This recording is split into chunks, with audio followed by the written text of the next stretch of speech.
But what does that mean for the Director of Public Prosecutions, Nurdin Haji? Tonight on the 10th of November 2022, on News Tonight, we have that plus more stories ahead. But first, let's have a look at the highlights.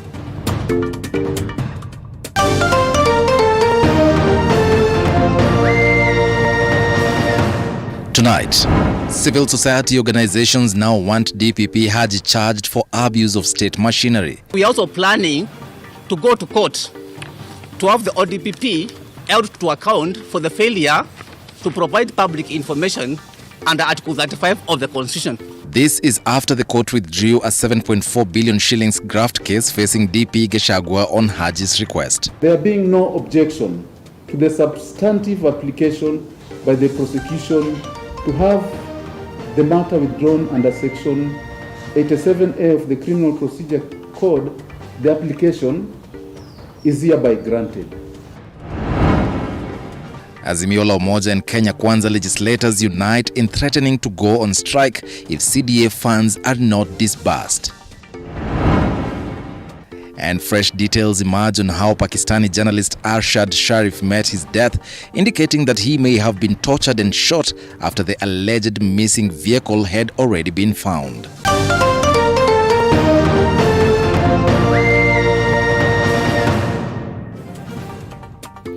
Good evening, my name is Eric Munene. Our sign language interpreter at the bottom end of your screen is Mombasa. Tonight, Deputy President Rigathi Gachagua is breathing easy after the anti-corruption court granted prayers to drop the 7.4 billion shillings graft case facing the second in command for lack of evidence. Senior Principal Magistrate Victor Wamukile, while dropping the charges, however, warned Gachagua and his co-accused that they could be rearrested if new evidence is found.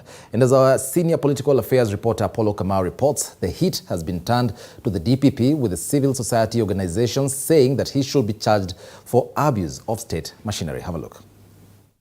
Despite his notable absence in court due to state engagements, Deputy President Rigathi Gachagua's 2 years of hell, as he described it after the infamous 21st July Friday arrest, his speedy trip to DCI headquarters and court battles is now a closed file after the anti-corruption court dropped graft charges implicating him as a beneficiary of corrupt proceeds amounting to 7.4 billion shillings, but with a rider to Gachagua and his 9 co-accused persons. There being no objection to the substantive application by the prosecution to have the matter withdrawn under Section 87A of the Criminal Procedure Code, the application is hereby granted. Now, the accused persons are hereby warned and informed that they may be rearrested in future and on the same or similar charges. After the verdict, Gachagua's co-accused who were in court, among them Nyeri Senator Wahome Wamatinga, celebrated the outcome, saying they have been vindicated after 3 years of harassment by President Uhuru Kenyatta's regime. It is tormenting, it is traumatizing for our families, it is dehumanizing for our business, it has ruined us, and we actually, as we stand today, could not go to any bank and access any finances because we are the unwanted class of people. That should never happen to any other Kenyan moving forward. However, not all welcomed the verdict, with the Kenya Human Rights Commission threatening to go to court to sue the Director of Public Prosecutions, Nurdin Haji, for abuse of office. It is so interesting that most of these cases are being withdrawn, targeting people who are politically correct.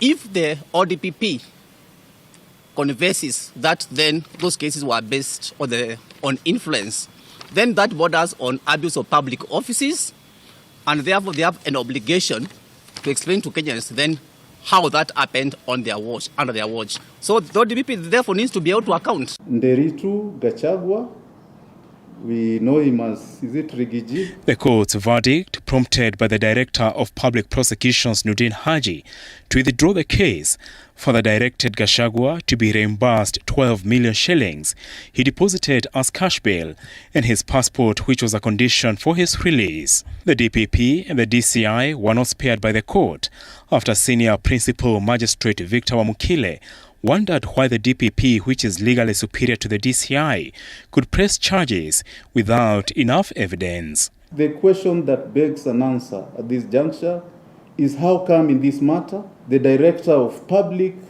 Prosecution seemed to have acted and preferred charges based on inconclusive investigations, since they were anticipating for evidence. One cannot be faulted to infer that he acted also under pressure. One cannot be faulted to infer that he acted under pressure from his junior, the DCIO, contrary to expectations of the office. The magistrate recommended Parliament to establish a law to set up a pre-trial court to assess and scrutinize evidence from the two key institutions and issue guidelines before a plea is taken. With Gachagua now off the hook, attention shifts to the criminal justice system on how it conducts investigations and prosecution, and to avert a similar occurrence in the future where politics blur the institution's independence. Apul Kamau, TV47 at the Milimani Law Courts. Well, thank you, Apollo Kamau, for that. Now, a family in Malindi, Kilifi County, is calling on the Directorate of Criminal Investigations and the Kenyan Embassy in Italy to investigate the circumstances surrounding the mysterious death of their daughter, who was living in Italy with her husband, and how her body was returned to the country with missing organs. It is reported that the deceased 36-year-old Justin Amani Luwali has been residing in Italy with her husband of Italian descent since 2016, and together they have a 15-year-old daughter. Her mother, Josephine Mrima, says the family received news of her daughter's death from friends living in Italy before her husband called to inform them of plans to cremate the body. However, the family insisted on burying their daughter, forcing the husband to make arrangements to transport the body back to Kenya through the Mombasa International Airport, with strict instructions for the family not to open the casket that was tightly sealed. Amani ameaga na saa hii ni mwili tunaweka kanisani kesho, alafu kesho kutwa tunachoma. Nikasema haiwezekani hiyo. Maana mimi desturi yetu huku Kenya, sisi watu wetu tunazika.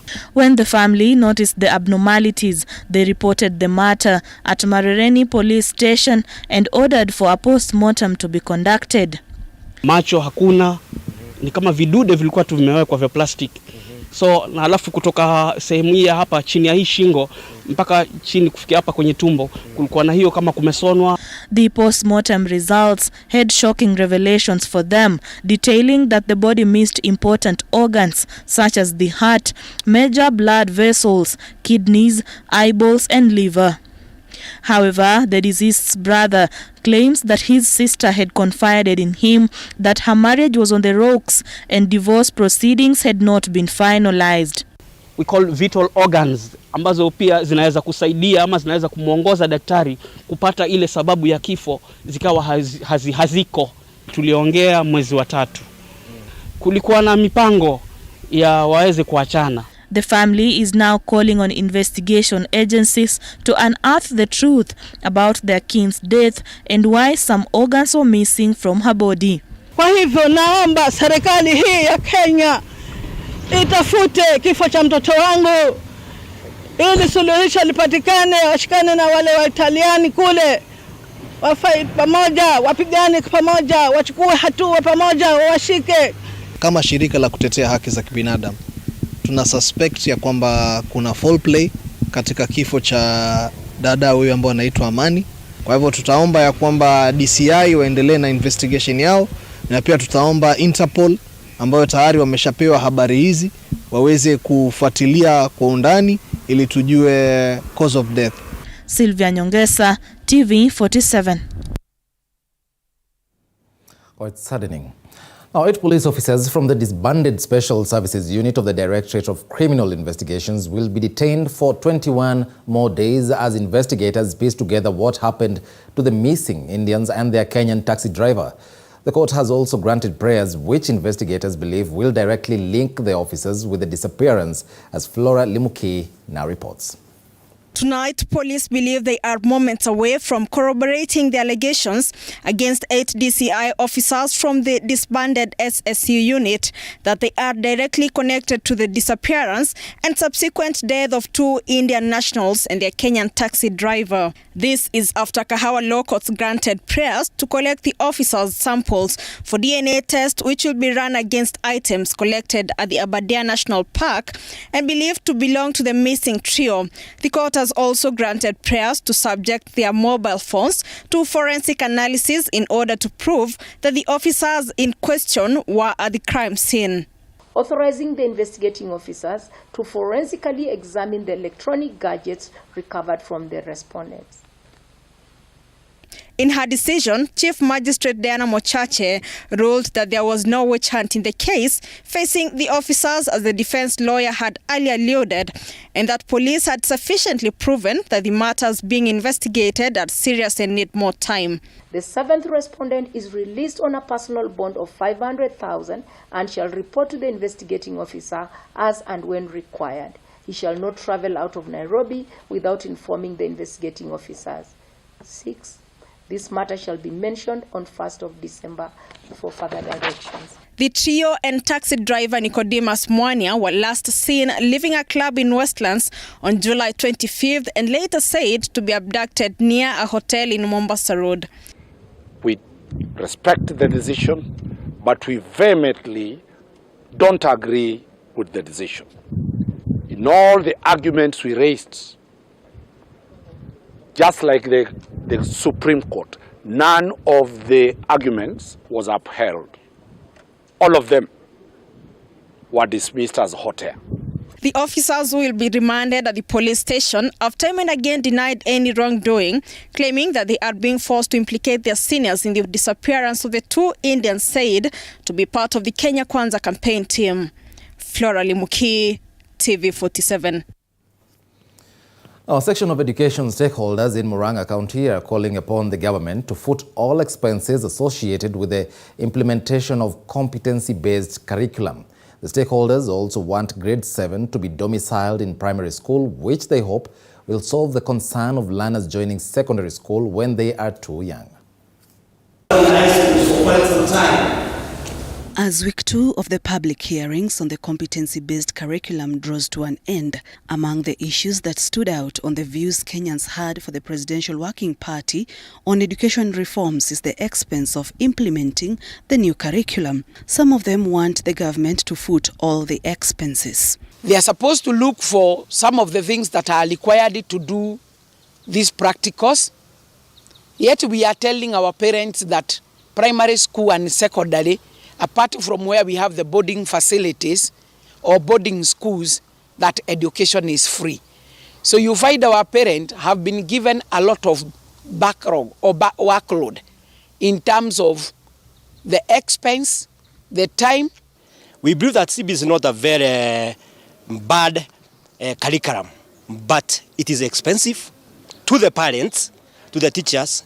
Some of the stakeholders proposed that grade 7 should be domiciled in primary school. As Kenya Secondary School Heads Association, we are proposing that since the government had used some money to put up classes in secondary school and the parents are still continuing improving the infrastructure, we would pray that primary education be extended with 1 year. That is grade 7 to be domiciled in primary school. That will solve the issue of age. The moment you take 2 teachers in a staff room, they go and get trained. When they come back again, not everybody that gets trained comes and explains exactly the way things were. If we talk about message distortion, other stakeholders pointed out that CBC was hurriedly launched without full stakeholders' engagement, saying since the curriculum is already being implemented, it can only be improved for its success. At a senior secondary school level, we'll have 3 streams. That is Arts and Sports Academy. We'll have STEM, that is Science, Technology, Engineering, and Mathematics. And we are going to have languages and business. And those are the 3 pathways. The public hearing on the competency-based curriculum is ongoing across the country, and it will end on 18th of this month. Sharon Baranga, GOtv 47. Now, the probe to unravel the truth about the death of Pakistani journalist Arshad Sharif now indicates that the scribe could have been a victim of a targeted killing and not an accidental shooting as earlier reported. Sharif, a well-known TV journalist, was allegedly shot by police officers manning a roadblock along Nairobi-Magadi Road on October 23rd in unclear circumstances. And as Micah Gongo reports, a team formed by the Pakistani government, which traveled to Kenya to investigate the killing, has reportedly revealed that the slain journalist was mercilessly tortured for almost 3 hours before being killed. The probe to unravel what transpired before Pakistani journalist Arshad Sharif met his demise on 23rd October along Magadi-Nairobi Road has taken a fresh twist, with Kenya and Pakistan giving conflicting accounts on how the journalist met his death. Pakistani High Commissioner to Kenya Sakleen Sieda told the media on Monday, October 24th, that the autopsy results revealed that Sharif died from gunshot wounds. It says that he has been shot, and it is a mishap that happened with the Kenyan police. In case of mistaken identity, this is what we have been told, that they were looking for some stolen car and they couldn't see the alphabet correctly. But in a new twist now, Pakistan's Interior Minister Rana Sanaullah said Sharif appeared to have been a victim of targeted killing in Kenya and not a mistaken identity. A team formed by the Pakistani government, which traveled to Kenya to investigate the killing, has reportedly revealed that the slain journalist was mercilessly tortured for almost 3 hours before being killed. Sanaullah said, and I quote, "We have sought briefing from the inquiry team which visited Kenya, and from the information they gave, it looks like this was a targeted attack and not a case of mistaken identity." End of quote. The minister said further investigation into the incident was required to ascertain facts, adding the government has requested Kenyan authorities to share more information.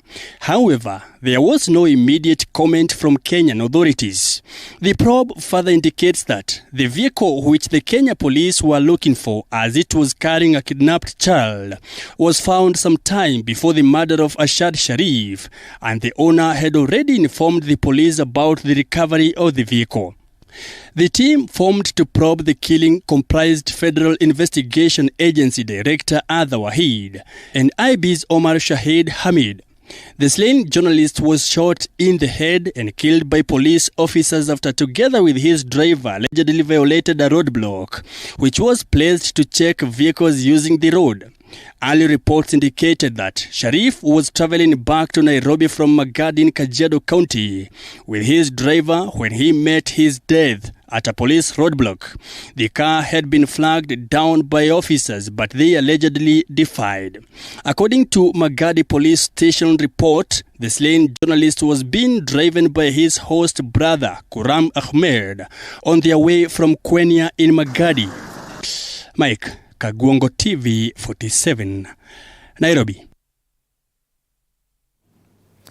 The family of a British national who died under mysterious circumstances in Mombasa has called on the Kenya government through the Director of Public Prosecutions to speed up the investigations into the cause of their kin's mysterious death, allegedly in the hands of a cult leader. Chichi Josephine with that story. 44-year-old Lufunisa Kwandwala died on August 2nd, 2020 and was buried the following day at the Memon Cemetery in Mombasa County, although her family has claimed foul play. It's been almost 2 weeks since the exhumation, since the post-mortem, but the samples that were collected that were supposed to be delivered to the government lab have not yet been transported yet, and it's been 2 weeks that no one has done anything. According to court papers, cult leader Arif Mohammed Iqbal, a self-confessed healer, said the devil had killed the woman as he tried to exorcise her in a bid to cure her ailments. Kwandwala arrived in Kenya in August 2019 to visit members of her husband's family. During her stay, she joined Iqbal's controversial cult. According to court filings, she had been due to fly back to her home in the English city of Leicester, but travel restrictions imposed due to the coronavirus pandemic prevented the trip. Ms. Kwandwala's brother Imran Admani, through his advocate Jacinta Wekesa, moved to Mombasa court seeking the exhumation of her body to ascertain the cause of death. Preliminary findings indicate that Ms. Lufunisa Kwandwala's brain was intact 2 years after she was buried. The preliminary report of her post-mortem has been released. It was found that the brain was intact and the esophagus, the food pipe, was normal. Also, the hyoid bone was fractured. This being fractured also indicates a possibility of strangulation. That when a person is strangled over here, this is the bone that gets damaged. And this is the bone that was damaged on the deceased person. Samples taken from the soil in the grave, including remnants of the kidney, urinary bladder, and intestines, were taken for toxicology tests. Vital organs such as lungs, heart, and liver were not identifiable as they had decomposed. How can the food pipe be intact when the heart and other organs were not intact? Imran says that the findings were shocking after the said organs were found not to have decomposed after 2 years of burial. She was buried in cloth and not in coffin, and nothing is placed on the body to preserve it in any manner. So the brain being intact was a great find, and the doctors and the pathologists will be finding out that what was present in the brain to keep it intact. So far, no one has been arrested in connection with the death. Chichi Josephine, TV 47. Now, Machakos County has confirmed 11 cases of cholera. Health CEC Daniel Yombia says of the 11, 8 are admitted at the Machakos Level 5 hospital with 1 in critical condition. According to Yombia, the cases were first reported at the Machakos School for the Deaf and at the Machakos prison. Already, the county has outlined stringent measures to curb the spread of the disease, including banning of food hawking in the county for the next 2 weeks. The county has also intensified food and water quality surveillance with 7 water samples collected from Machakos and Kangundo sub-counties. A medical team has been deployed at both facilities to manage and control cases at site. Machakos joins Meru County as counties that have confirmed cholera cases. Is that I want to give an update on the actions that we have taken as a government.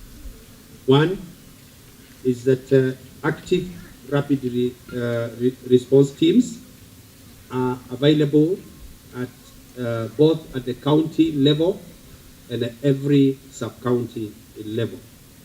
Food and water quality surveillance which is ongoing, and we are taking water samples which we have taken from various counties where the disease has been reported. We are urging the public to ensure that they adhere to stringent hygiene practices at all levels. I hereby wish to invoke Public Health Act and ban food hawking in Machakos County outlets within the counties, sub-counties, within the next 2 weeks. We shall review the process after 2 weeks because prevention is better than cure. And therefore, our public health officers have been instructed to go to the ground and ensure that any person caught selling food from this minute onwards is brought to book. I'm appealing to hotel owners that our teams will inspect hotels. Any hotel found to be operating in conditions that are unhygienic will also be closed down. And I will personally, lead a team at an unspecified period of time to check across the county to ensure that those directives are adhered. Now, the 7 MPs elected to the Parliamentary Service Commission have been sworn in following the House approval. The Speaker of the National Assembly, Moses Wetangula, directed the commissioners to assume office amid wrangles in the Azimio One Kenya alliance, with the Jubilee demanding a slot within the commission, though the Speaker insists that his hands are tied on matters party politics.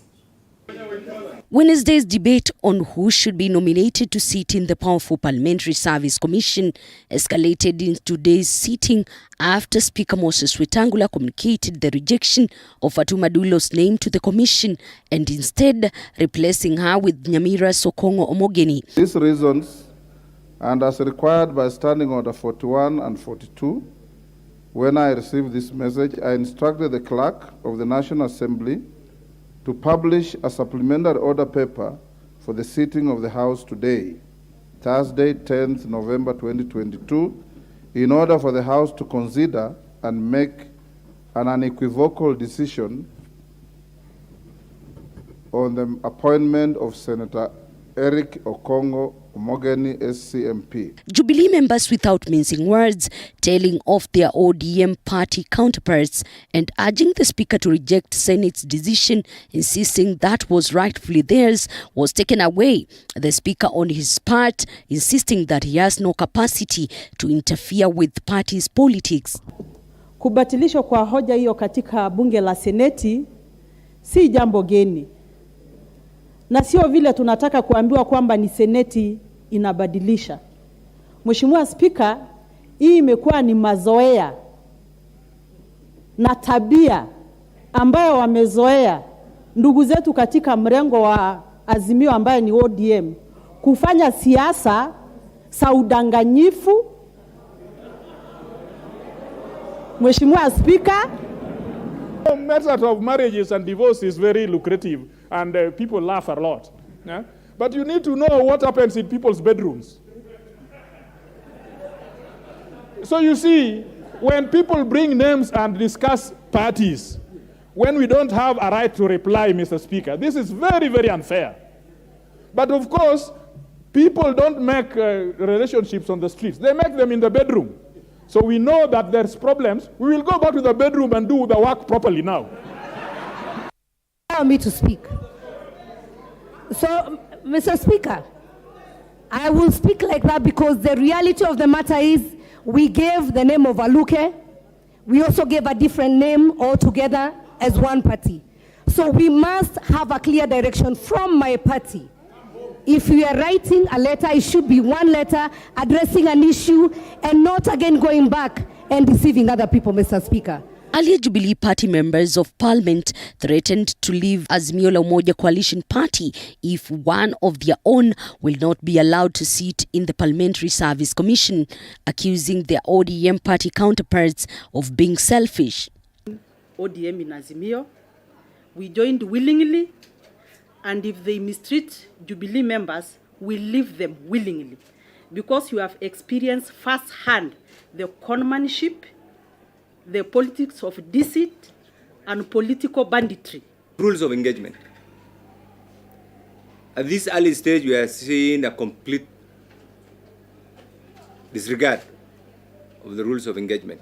And this is why we are sounding this, that the Jubilee Party, as part of Azimio, is entitled to nominate one commissioner to the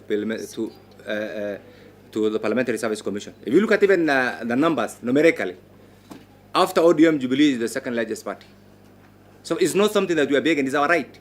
In the end, Senator John Kinyua of Nyandarua, Joyce Korir nominated Senator Okongo Omogeni Nyamira Senator, Faith Gitao Nyandarua Member of Parliament, Mohamed Ali Nyali Member of Parliament, Mishimboko of Likoni, and Patrick Makau of Mavoko were endorsed to serve in the powerful commission. Approves the appointment of the Honorable Senator Eric Okongo Omogeni, Senior Council MP, to the Parliamentary Service Commission under subsection C2 of the said article. Will as many of those opinions say aye? Aye. Will those of the contrary opinion say nay? The ayes have it. The back and forth within Azimio One Kenya coalition over leadership positions from committees, now Parliamentary Service Commission, signals deep cracks within the coalition. On whether it will stand test of time, it's a matter of wait and see. Elizabeth Mutuko, TV 47 Palm Readings, Nairobi. Well, thank you, Elizabeth Mutuku, for that. Now, President William Ruto says the government is working on a plan to manufacture cheaper smartphones that will cost less than 5,000 shillings in the next 1 year. The president has promised to digitize key sectors that will enhance service delivery to all, as Paul Kirobi now reports. According to the president, the move seeks to take advantage of Kenya's technological advancement to help in its plan to revive the country's economy and ensure Kenyans do not suffer in accessing government services. The president says this is in line with the government's plan to make the country fully connected through technology, and he has already set in motion talks on manufacturing cheap phones.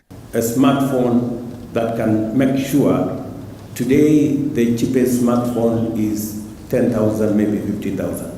We want to see whether we can get it to $30 or $40. We have built a digital platform for our members. Additionally, we have embarked on a partnership with Google Kenya to digitize and map 4 million MSMEs or hustlers across the country. He reiterated that about 15% of government services can be accessed online, and in their manifesto they promised to have at least 80% of the services online. At the same time, the president says his idea to have a standalone Ministry of Small and Medium Enterprises was to ensure that the government shifts its focus to wealth creators. This entails facilitation and capacity building of mainly youth-owned MSMEs. And as I said earlier, that is precisely why I pronounced myself on the creative economy under the Ministry of ICT and having a standalone ministry for SMEs, because this is the sector that will turn around, in my respectful view, our economy. Under the Kenya Kwanza manifesto, Ruto indicated that 10 million people who represent half of Kenya's workforce are the country's most underutilized resource, with estimates showing that if these workers were as productive as those in established SMEs, they would be generating 6 trillion a year, which is 60% of GDP, taking the economy to at least 60% larger. President William Ruto's government is currently facing a huge burden of debt left by the previous government, with allies saying it is high time for a paradigm shift. I'm not saying that debts are not good. I've seen bankers here don't be blacklisted. But we are saying at the same time, let's have a new conversation. And I'm discussing with the chamber how they are going to join our common investment pool for the private sector, what we are calling Sanduku. The problem of Kenya has been one of leadership. And you people know, for your companies to succeed, it must start with the CEO. If you get it right at that level, you are good. True or false? Paul Kirobi, TV47, Nairobi. Oh, the government is now set to form a conciliation team to mediate between Kenya Airways management and the Kenya Airline Pilots Association, KALPA. The Ministry of Labour Principal Secretary Peter Tum, while appearing before Parliament's Labour Committee Thursday, said the government will do a forensic audit of Kenya Airways to establish the root cause of issues affecting the airline. KQ airline pilots resumed to work on Wednesday after the Labour Court ordered them to do so. However, normal transport operations are expected to resume this coming Saturday.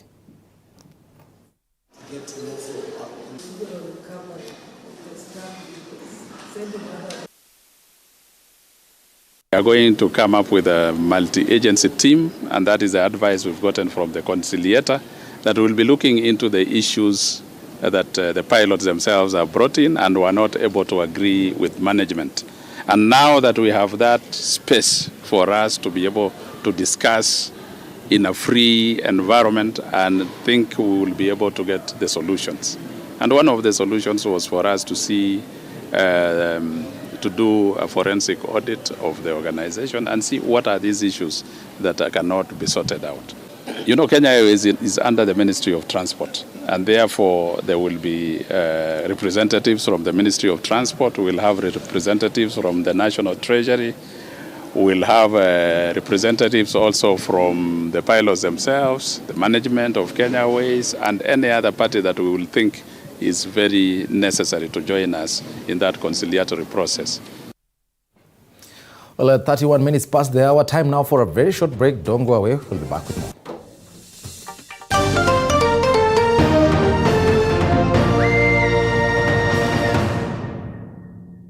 You are watching TV47, the home of untold stories.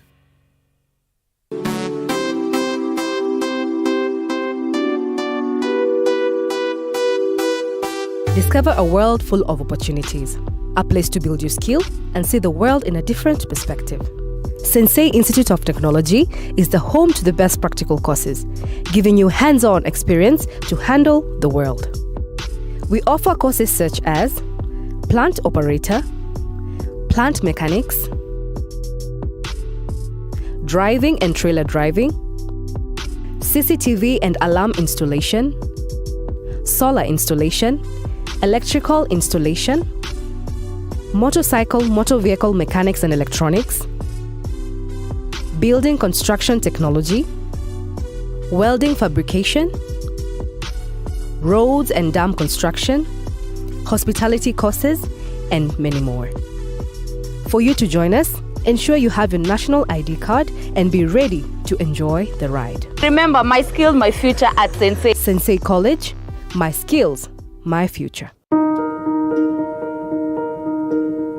The stories of those who have gone beyond the limit. Nilitaka kuwa nurse. Nilipoenda shule ya college, nikaambiwa siwezi beba wagonjwa, siwezi kimbia. We found that Shiro is developed some abnormal growth just at birth, and this was caused by an umbilical cord that had been tied around her neck. Because as you said, most of the time getting a child with disability is multifactorial. It's not necessarily just age, or it's not the delivery process. It's from the alcohol that you drink, from the smoking, yes, and all those other behavioral factors that are there. And I'm happy that I've been able to take care of her for all those years. Every Saturday at 7:30 p.m. Authentic, natural, planned.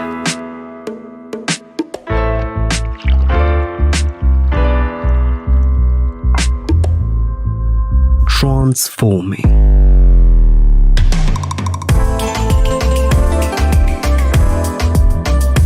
Endless benefits.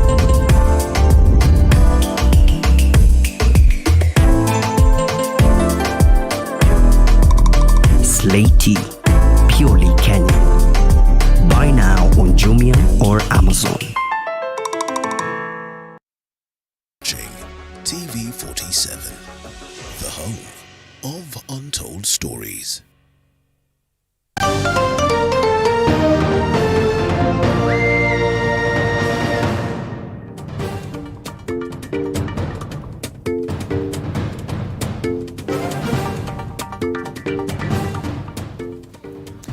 Welcome back and thanks for staying with us. As the negligence probe at the Mama Lucy Kibaki Hospital intensifies, the Senate Health Committee today hosted the Nairobi City County Government and Mama Lucy Hospital management to investigate the tragic death of 28-year-old Maureen Nyango, who died of excessive bleeding after delivering twins at the facility.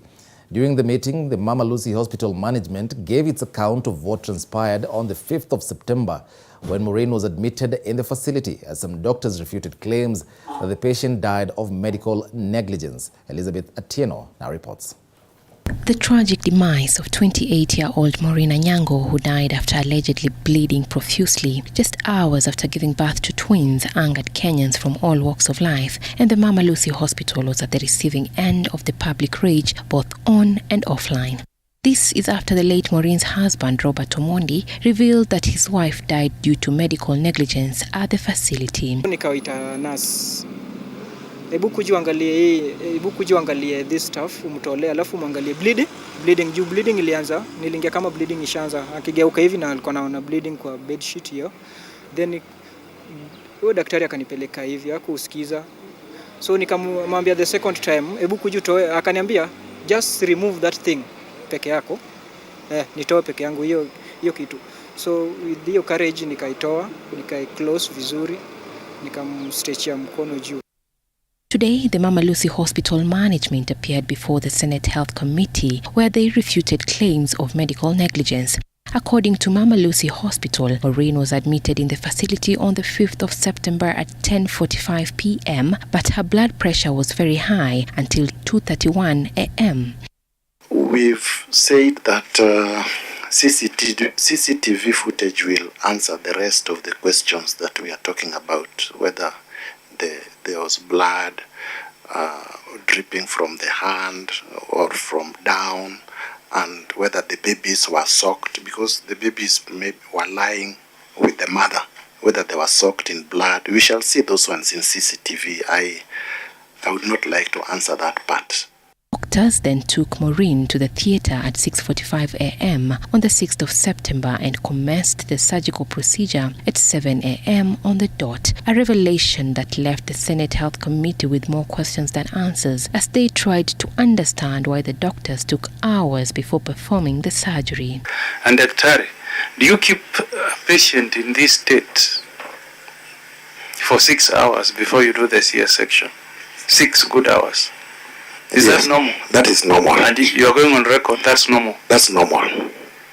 We must lower the blood pressure. The hospital now states that Maureen started bleeding at 1:20 p.m. and was closely monitored until 4:30 p.m. However, this statement contradicts Robert's statement, who stated that his wife started bleeding profusely at 8 a.m. and was not granted any medical attention for about 4 hours. Kidogo, so aliona Maureen mwenyewe aliona blood is too much. Akaniambia, babe, damu inatoka mingi. Chukua hiyo cotton wool uniweke. So nikachukua, nikararua peke yangu. Hakuna daktari alikuwa anafanya hizo stuffs. Nikararua vizuri, nikampanua mguu, nikamwekea. Then within some time blood ilikuwa too much bado, hadi inatoka na some clothes. So nikararua tena hiyo nini, nikaweka. I would not want to say that the nurse told her remove it. A nurse would not do that. I don't know who is this who said that. Those are allegations.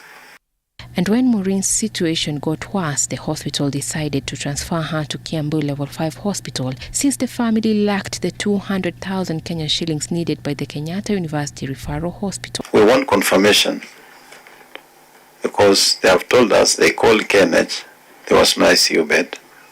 They called Kenyatta University Teaching and Referral Hospital, there was a bed, but they wanted a deposit of 200,000. So we want that confirmation, because if that is so, then Kenyatta University is in the breach of the Constitution, Article 43, Section 2, that says a person shall not be denied emergency medical. Chair, we confirm to this committee that we have no ICU beds in any of our hospitals. Robert earlier alleged that the journey to Kiambu Hospital was horrific since the ambulance driver was incompetent. However, the hospital has dismissed these claims, citing fabrication. The driver engaged for the ambulance, is he familiar with Nairobi? Very well. The environs? Very well. And it's at night, there's no traffic jam, there's no question that he got lost. Those are just fabricated stories. If you appear in this committee with an attitude of defense, then you make the work of the committee very difficult. What you are speaking and what your governor is speaking, your governor is more progressive in his speaking, and he's not a medical person, at least from the last records I checked of your governor.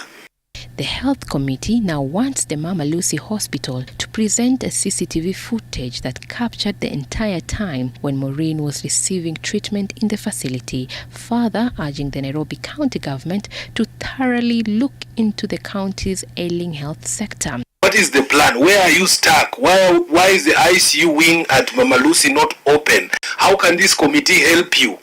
So the main challenge, as you are asking, Senator, through the chair, is we do not have 100% of the equipment, notably number one, like the bed. So we are receiving all this through KEMSA. Maureen died while receiving treatment at Kiambu Level 5 Hospital on the 7th of September and was laid to rest on the 30th of September in Migori County. Elizabeth Atino, TV 47. The Teachers Service Commission and the Kenya Union of Post-Primary Education Teachers (GOpet) have reached an agreement to transfer delocalized teachers back to their regions of preference. This comes days after Lurambi Member of Parliament Titus Hamala tabled a motion to the National Assembly to end the delocalization of teachers. Collins Lusweti with more. Women, teachers. Members of Parliament have unanimously approved a motion introduced by Lurambi Member of Parliament Titus Hamala seeking to review the Teachers Service Commission deployment policy. The legislator argued that the policy was not in line with UNESCO's teachers deployment practice that looks at education as a cultural process that should be practiced within a person's cultural context and at the very local level. Some of the teachers delocalized to unfamiliar regions have indicated that the transfer lowered their morale and disrupted their family lives. In what appears to be a breakthrough to the stalemate, the Teachers Service Commission and Kenya Union of Post-Primary Education (GOpet) have reached an agreement that will see all teachers transferred to the regions they did not apply for, rerouted back to their preferred regions of service. The union says the rerouting process will be an ongoing exercise, with affected teachers advised to apply for transfers back to their regions of choice through the Teachers Service Commission portal. As part of the understanding, all teachers who are delocalized to regions they did not apply for in their transfer requests will be rerouted to their preferred regions of service. The rerouting process has already started and will continue to be continuously effected for those delocalized teachers. The Teachers Service Commission had introduced the delocalization policy in the country, arguing that the policy will promote social cohesion and enable the teachers to experience different cultures and dynamism. However, the move was met with opposition from a section of education stakeholders in the country, with Kenya National Union of Teachers saying the policy was designed to punish teachers. Collins Lusweti, TV 47. Well, that is a story that is still developing, and we hope to see what happens after the members of Parliament, of course, scrapped off the delocalization of teachers. Now, still in the August House, members of Parliament have threatened to down tools if the National Government Constituency Development Fund monies are not disbursed to their constituencies by next week.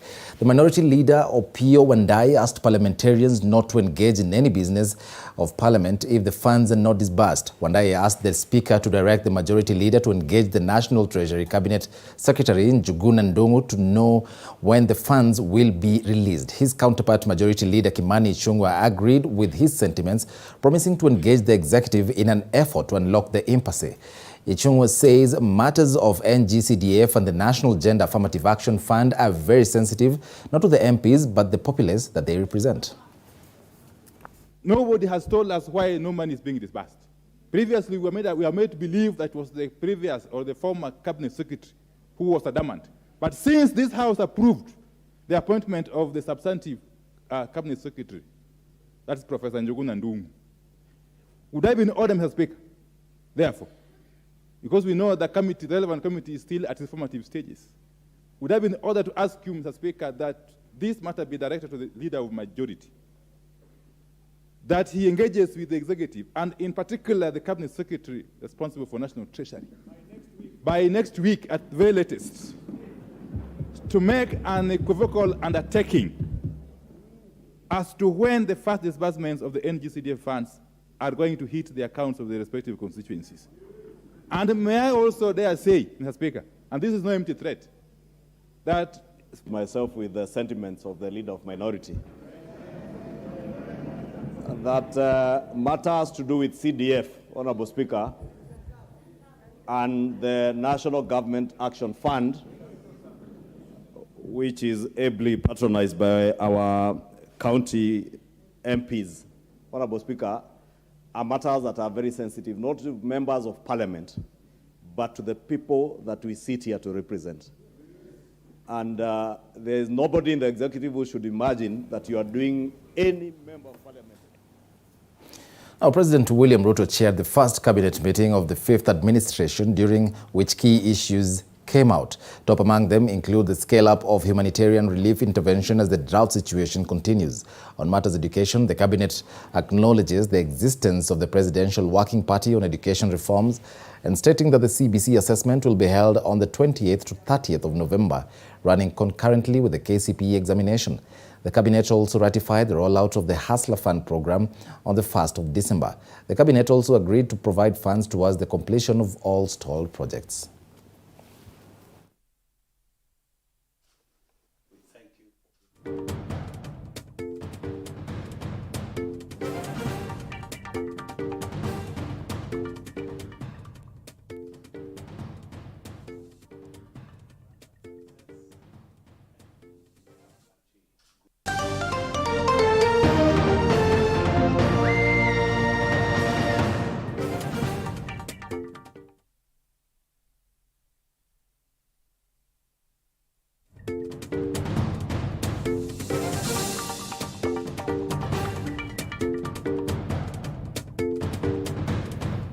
Welcome to the latest in the world of business. Now, the National Treasury Cabinet Secretary Professor Njuguna Ndung'u has officially launched the budget preparations process for the financial year 2023-2024 and the medium term. The launch marks the start of the participatory budget-making process in accordance with the Public Finance Management Act, which will culminate in the 2023-2024 budget to be presented to Parliament in June next year. The story was produced by Andrew Juma. The National Treasury has hinted that it could be forced to increase taxes on basic goods and services as the government looks to shore up its revenues to meet expenditure needs. The good performance was overshadowed by the effects of the supply disruptions caused by the Russia-Ukraine conflict, which has put pressure on the prices of energy, food and other commodities, and has pushed inflation to a high of 9.6% by the end of October 2022. This is according to Treasury Cabinet Secretary Professor Njuguna Ndung'u, who spoke during the official launch of the 2023-2024 budget-making process. The policy's main objective is actually to free resources to growth-enhancing programs by gradually reducing the overall fiscal deficit and the pace of debt accumulation. Fiscal consolidation will be supported by enhanced and innovative revenue mobilization, sustained rationalization of non-priority recurrent expenditures, and redirecting resources to finance priority growth-supporting capital projects. The budget is, however, expected to be presented to the National Assembly by June next year, where members of Parliament will either approve or shut it down. In his speech, Ndung'u says the country is facing a serious economic challenge, including drought situation, which affects Kenyans a great deal, saying that Treasury is working closely with the Ministry of Agriculture to release funds which will enable farmers plant drought-resistant crops. We want to increase access to water for irrigation and domestic use. And more importantly, we have to take a strategic choice here so that we can actually overcome the cycles of drought and food production. In another separate media briefing, Professor Ndung'u said his hardest role in office will be to ensure the country manages the external debt accordingly, to ensure the Kenya Kwanza government delivers on its mandate. I want to make sure that the taxes I pay gives me an institution as a producer or consumer. So essentially, I don't have an incentive to avoid taxes. And that is a whole bit of things that we can talk about in terms of social contract. According to the Treasury CS, the government will pursue fiscal consolidation policy in pursuit of attaining debt sustainability, adding that the policy's main objective is to free resources to growth-enhancing programs by gradually reducing the overall fiscal deficit and the pace of debt accumulation. In addition, we intend to contain growth in non-priority expenditures so as to reduce the fiscal deficit that will support reduction in growth of public debt to ensure that it is sustainable. In this regard, the sector working groups are required to carefully scrutinize all proposed programs for ministries, departments, and agencies and ensure that they are not only directed towards improving productivity, but are also aligned with the achievement of these objectives. Well, time now for your most favorite TV segment on Kenyan TV right now.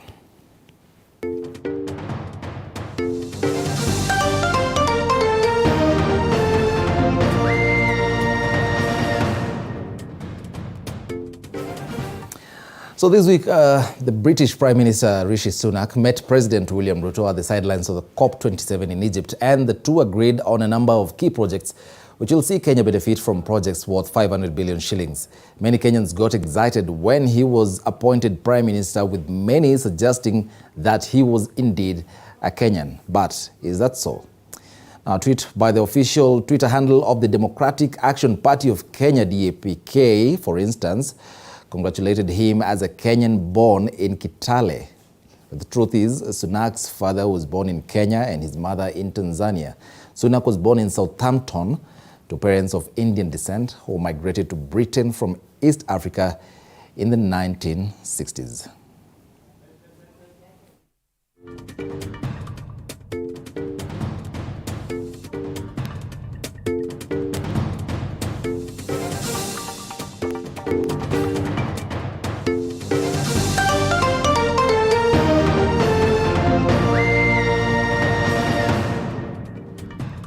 You are watching TV47, the home of untold stories. Tunakujia moja kwa moja kutoka shule ya upili ya wavulana ya Kijabe, ambapo tunao mjadala wenye mada kwamba elimu huleta usawa. Asante sana Binahodha kwa kunipa fursa hii adimu kama maziwa ya kuku kupinga mswada usemao kuwa elimu imeleta usawa. Elimu imeleta usawa kwa kukuza usawa wa jinsia. Sasa hivi, kinyume na kulivyokuwa kitambo, elimu iko wazi kwa watu wote, wavulana kwa wasichana. Utapata kuwa katika shule za juu kama kitaifa, miundo msingi ni bora zaidi kuliko shule za chini. Hoja zao kule mitaani wanasema kwamba zimekwenda shuleni. Nadhani kwamba walikuwa wamezamia swala hili na wakalifanyia utafiti. Authentic, natural, planned.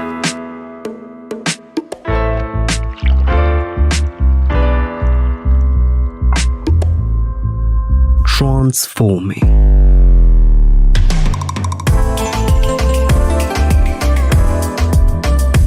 Endless benefits.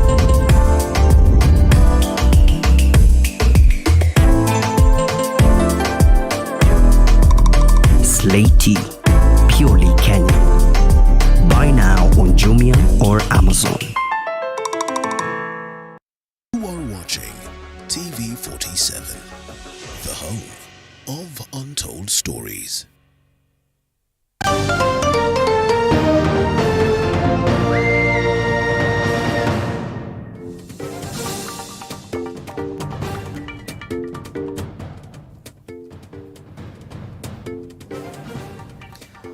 Well, that was the fact checker, but honestly, I'm among the people who deliberately choose to believe that the British PM is Kenyan. Time now for the latest facts in the world of sports, and I have Dennis Otieno with me in studio. Dennis, how are you?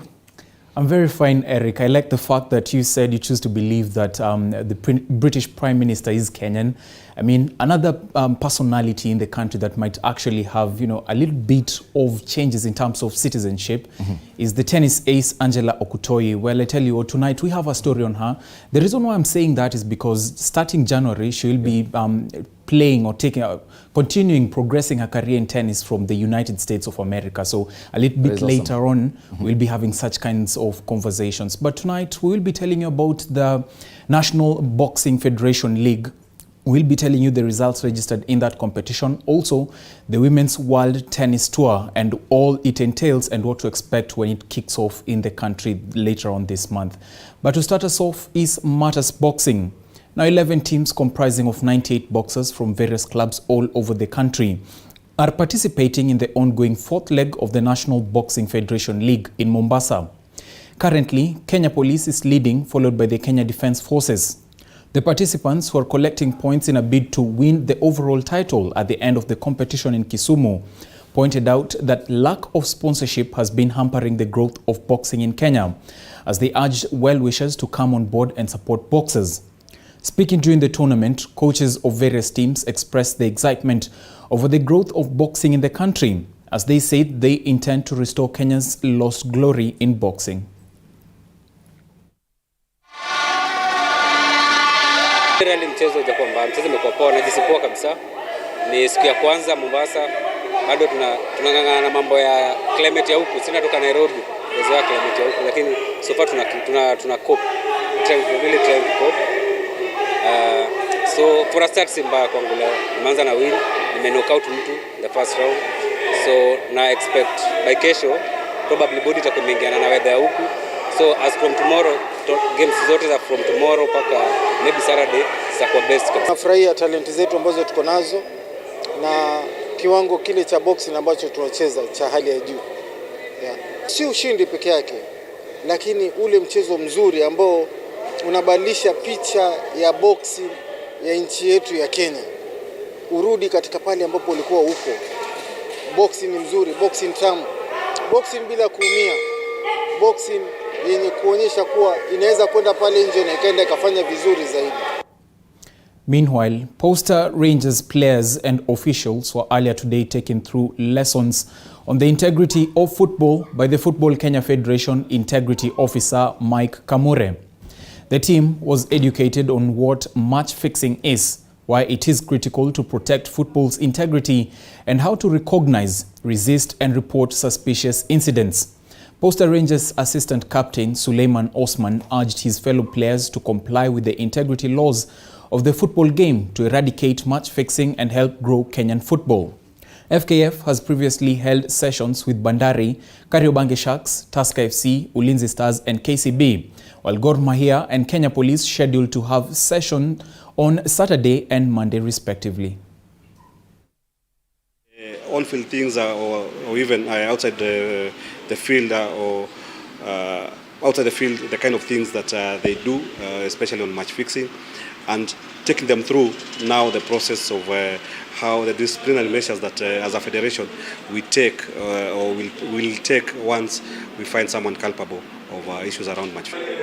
Kama vile tumeambiwa hapa, lazima tukue alert kabisa, tukue ni watu anything kama hiyo ikikam tuna recognize, tuna respond na tuna report. So tujaribu as players kabisa tujaribu kufight hiyo vice kabisa. Itatu help sisi na kuna generation inakam juu maybe tutacheza ball for long, ni kuondokea tunaondokea, itasaidia the generation yenye inakam watapata football ikiwa clean. Now from football to matters tennis. Over 45 players from 21 countries have so far confirmed their participation in the 2 Women's World Tennis Tour events set to be held in Kenya from the 14th to 28th November this year at the Karen Country Club. Kenya's great and Wimbledon doubles champion Angela Okutoi is expected to compete in the tournament alongside 5 other Kenyan tennis players. Speaking to the media, Okutoi exuded confidence over registering good results as she targets to improve her International Tennis Federation World Ranking as well as the World Tennis Association points. Some of the countries represented include USA, India, Switzerland, Germany and Serbia, among others, as the players battle it out for the top prize of 280,000 shillings. I think that I'll be able to participate in this tournament, W15 here at Karen Country Club. Since the year began, this is my first time to play here in Kenya, in Nairobi. So it's quite a privilege and I'm really happy. And I'm ready for the challenge. I hope they are too. As you all know, we've started our pathway in preparation for Olympics. And for tennis specific, just like very many individual sports, every opportunity to get some world ranking points become a pathway to our Olympics. And therefore, for Tennis Kenya and Current Club, and through the support of Rentworks to be hosting this event is... Preparations for this year's East African Safari Classic mini rally, slated for 9th to 11th December this year, are in high gear, with organizers of the event earlier today releasing their schedule and routes for the race. The rally, which acts as a warm-up to the East African Safari Classic Rally, is expected to traverse 4 counties as it revs off from Nakuru and ends up in Eldoret. Speaking to the media, East African Safari Classic Rally Mini Organizing Committee Chairman Joey Goss stated that this year's edition will be challenging to the drivers owing to the grueling and rugged new routes. According to Goss, the organizing committee is looking into tapping the local drivers' participation by lowering some of the registration fees as they hope to restore Kenya's motorsport lost glory. these routes, and I must warn competitors that this is not your normal rally. It is going to be a really tough rally that those who have rallied in the 70s and 80s will remember. It is going into the deepest parts of Western Kenya, where we have the toughest roads of the country. We are trying to take it back to the people. We are trying to make it as affordable as possible, especially for the local. And that is all you had prepared for you in the world of sports. Now you're up to speed with the latest sports stories taking shape locally as well as internationally. My name is Dennis Otieno. Many thanks for your valid company. I wish you a lovely night as I take it back to Eric Munene. Well, Dennis Otieno, before I let you go, in 30 seconds or less, must be very, very disappointing for players to be fit all through and only be unfit to participate in the Oscars of football. What do you think? Yeah. Sadio Mane, Reece James. And this is with regards to the World Cup and players who are getting injury prior to the World Cup. Remember, it's only 10 days remaining. Sadio Mane, we've seen him picking up an injury, but one interesting fact is that the manager, or rather the team coach of Senegal, has said that he is going to field Sadio Mane despite the fact that he has an injury. So even if they go to the quarters, he'll still